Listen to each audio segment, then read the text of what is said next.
Hello, buddy on YouTube. This is David for the Wicca channel, and this is my son, David. You want to say something? Yeah. What do you want to say? Wicca. Huh? He's just a little one. He's 2 years old. He is born on Ostara, and many blessings have become that day when he came into our lives. There you go. Okay, so today on the Wicca channel, we're going to be talking about the magical household. And we're also going to be talking about pagan families. Ain't that right? Yeah, dude. Brother. So we're going to be talking about pagan families. We're going to be talking about the magical household. And we're also are going to be talking about candle magic. A pagan household is like any other household in America today. Take, for example, a Christian home. They have a picture of Jesus hanging on their wall. You see numerous biblical verses scrolled on paper framed, and even possibly Jesus hanging above their wall. And who can forget the hands praying together that you can buy at any dollar store? Much is the same with pagan homes. Pagan homes have their pinnacles hanging above their windows to protect them from evil. They have either pictures of the god or goddess, or both together, or a picture of a natural scene that brings both deities together in mind. Take, for example, our household. There is a pinnacle hanging from every window in the house. It is once thought that evil can enter through these windows and even the entrances to home. So to guard and protect against negative energies and spirits, we do have these hanging to protect our household. A doorway can mean a lot of things, especially in your own household. The symbolism of the door, which is used when casting a circle and cutting an entrance open and closing it, and even with the household, allows certain energies to be let in or out of your home, much like you would have a friend come over to socialize. If you have a close friend or lover that you wish to come over and spend quality time together watching a movie perhaps, you allow those energies to come into your home. At the same time, you can close the door to keep unwanted visitors away. At our household, we have a broom, as I have shown, protective satchels, another broom here, and a good lucky horseshoe at our doorway. At the same time, we have incense burning as well to the entrance of our home to ward off negative energies. Now, this is also useful since it is sage. It helps keep the spirits in our house at bay because our house does have ghosts. Another thing that you can do, which is part of folklore, myths, and legends, you can bury change under your doorway or put it under the mat to your home to ensure that you always have money. The same principle can be applied for food. If you bury food under your house, this will ensure that you will never go hungry. At our household, we will actually take parsley from my greenhouse, and if I don't have it up, I'll buy it at the store.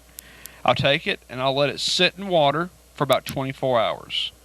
After doing my traditional cleaning with cleaners from the store, I will come back and I will spray over what I had just cleaned with this parsley enriched water. Now, in doing so, this will spiritually clean your house. While you're wiping down and spraying it, think of a harmony-filled home. Think of a peaceful home while you're doing this. Not only are you keeping your house clean, but you're performing a spell to keep tranquility in your own home. Now, it is thought with the workings of magic and the energies that flow, whether they be positive or negative in your household, that they can get trapped in the corners of your walls. I usually, every other day, will take my broom and visualize sweeping this energy out from the corners to restore the flow in the home. It's also a good way to get rid of cobwebs as well. Now, there's no doubt without a question that we live in a pagan house. Thank you. And it's brought to mind with my son running around. How are we going to raise him? That's right. How are we going to raise him? Me and my wife are definitely Wiccan. That's right. But what will become of our son? How will we raise him? Well, without a doubt, he's going to be raised in a pagan home.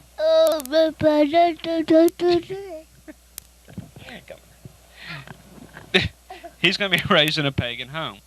But that doesn't necessarily mean that he's going to be pagan later on. Any pagan parent will tell you that the child, when he gets to be at age, can decide whatever path he wants to choose.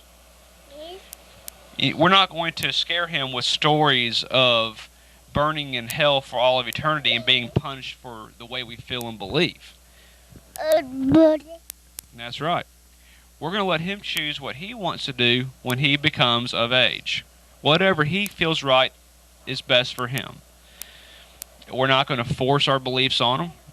We're not going to push our beliefs on him. Although I'm sure he will attend various ceremonies in his 18, 19 years with us. Thank you. And with the time that he spends with us, he will learn our traditions and our ways. Thank you. But this does not mean that he's going to be pagan at adulthood. You've seen in my videos how my son will actually...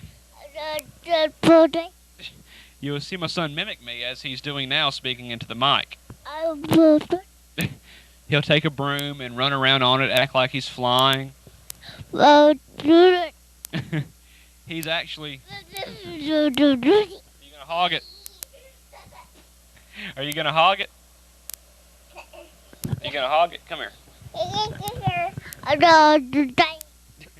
You know, he's going to mimic what we do. He can set up our altar almost entirely perfect the way we would. But this is just mimicry. When he gets to be old enough to understand what we are and what he chooses to be, that'll be his final decision. No pressure from us will ever be applied to him to become a pagan for life. That's the wonderful thing about our family and about a lot of other pagans out there, is they're not going to force their children to attend ceremonies that they don't want to do, nor to practice a religion that they do not feel is right for them. So this is just one of the short videos I thought I would share with you. This is David for the Wicked Channel. Blessed be, Mary part, hail yourself.